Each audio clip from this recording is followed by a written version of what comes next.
Assalamualaikum warahmatullahi wabarakatuh. Selamat datang di Sani Channel. Ya, kita akan membahas tentang yaitu mengapa saya berani mengatasnamakan budak janggutan ya. Karena memang alasannya saya ini berjanggut. Nah, ini ada alasannya nih. Jadi tidak asal comot saja ya.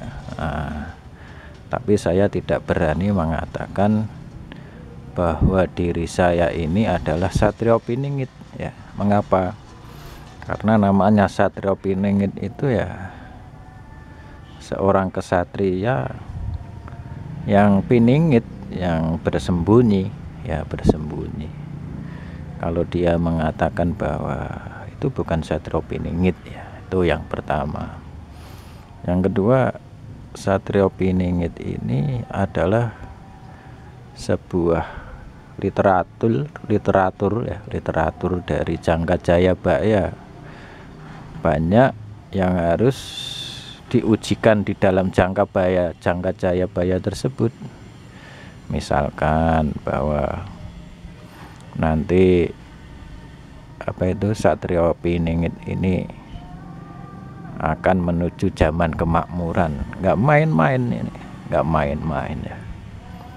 Berarti konsekuensinya jadi Satrio Piningit akan membawa yaitu zaman kemakmuran. Maka banyak sekali kita ini yang mengaku-ngaku Satrio Piningit ya, dengan ide-idenya untuk membawa kemakmuran ya, tapi malah membawa kesulitan pada rakyat kecil. Nah, ini kan susah. Nanti namanya Satrio Piningit ini kan membawa kemakmuran dimulai dari bawah ya, kemakmuran dari bawah, dimana sistem konsumsi dan produksi ini bisa berimbang.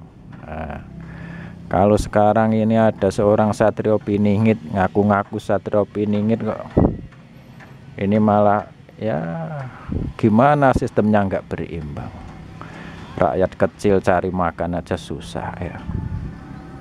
Orang keliling ya, keliling, terutama yang tidak bisa mengikuti teknologi ini, terutama ya. Orang misalkan pedagang keliling, untuk biaya bensin aja, bensin susah, nggak masuk ya. Karena memang biaya-biaya sekarang ini tinggi ya, sehingga kalau tidak bisa efisiensi akhirnya ya nanti malah minus. Nah, inilah karena apa? Karena sekarang daya beli ini udah turun, jadi daya beli di bawah. Ketika seseorang itu berproduksi dan kemudian dijual belum tentu laku, apalagi yang orang-orang kecil ya, kayak pedagang gorengan ya, pedagang-pedagang kecil itu. Maka ketika itu konsumsi ini tidak bisa dinaikkan, maka akan menjadi susah dia produksi terus tapi tidak bisa ada pembuangan. Dapat duit dari mana untuk produksi lagi? Nah, karena memang sistem mikro itu seperti itu. Ketika produksi itu naik, konsumsi harus dinaikkan ya. Kalau ada seorang Satrio Piningit ya memakmurkan rakyat kok, tidak memikirkan konsumsi supaya dinaikkan, masyarakat kecil ya tetap aja masyarakat kecil itu susah ya. Ya, saya tiap hari bergelut dengan pedagang kecil ya, dengan pedagang gorengan, dengan pedagang payem ya, dengan pedagang apa itu yang kecil-kecil. Itu sekarang ini yang dipermasalahkan adalah daya beli masyarakat. Daya beli, ketika mereka produksi tidak ada yang membeli. Terus gimana? Ini secara hubungan bisnis ya, hubungan manusia dalam rangka memakmurkan rakyat itu ya memang konsumsi harus dinaikkan supaya ada ada keberlanjutan antara produksi dan konsumsi. Sekarang ini terjadi masalah pada itu. Dengan adanya corona ini manusia, maka dia susah, konsumsinya ini berkurang. Nah ini wah, Satrio Piningit ya nih. Kalau dia seorang Satrio Piningit harusnya ya bisa mengatasi tersebut ya. Ini ya juga harus diperhatikan. Kita tidak bisa jadi Satrio Piningit memakmurkan rakyat, produksi ditingkatkan ya, produksi apapun meningkat. Tapi ketika tidak ada konsumsi, tidak ada yang mau beli, ya produksi nanti akan berhenti dengan sendirinya. Barang akan menumpuk di gudang-gudang ya, kalau barangnya tidak bisa terjual. Yaitu kalau mebel, kalau yang untuk sektor apa itu produksi bukan masalah, mungkin bisa dijual 1 tahun lagi, setengah tahun lagi. Tapi untuk sektor yang orang-orang kecil ya, untuk pedagang gorengan, pedagang martabak, ketika mereka tidak bisa bersaing ya, memang ini tuntutan zaman juga. Seperti tukang ojek yang sekarang terkalahkan dengan online, angkot dengan kalah dengan Grab ya. Nah, tapi inilah oleh dunia. Nah, maka kalau ngaku-ngaku jadi apa itu Satrio Piningit, ini konsekuensinya berat ya. Konsekuensinya berat. Maka bagaimana kan kalau Satrio Piningit beneran ya bisa mengatasi masalah seperti ini, masalah yang mikro. Dalam artian apa? Dalam artian bahwa Satrio Piningit itu harus bisa meningkatkan kesejahteraan masyarakat. Kesejahteraan masyarakat itu bisa terlaksana bila ada perimbangan konsumsi dan produksi ya. Sekarang ini banyak terjadi produksinya berlimpah tapi konsumsinya berkurang. Berakibat apa? Berakibat konsumsi ini tidak bisa meningkat. Ini akhirnya barang ini akan menumpuk ya, menumpuk di gudang ya. Kalau makanan ya jadinya busuk karena memang terjadi penurunan konsumsi.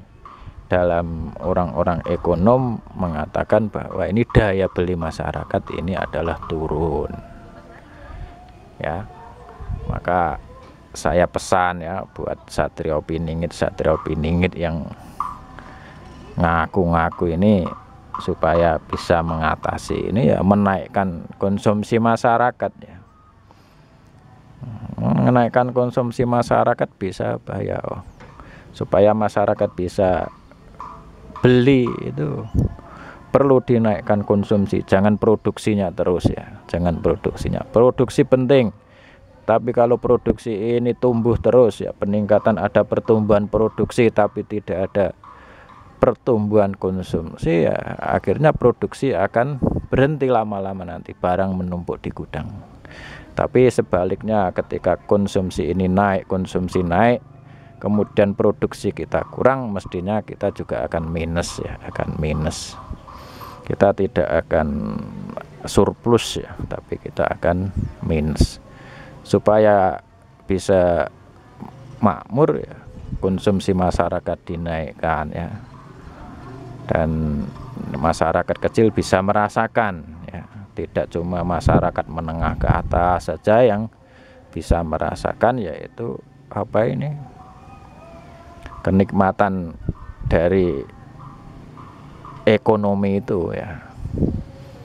Cuma pabrik-pabrik ya, orang pemegang apa itu, pemegang tender ya, ketika banyak digelontorkan proyek-proyek besar yang memegang ya cuma beberapa orang. Kemudian ketika itu masyarakat juga tidak bisa menikmati dalam hal uangnya.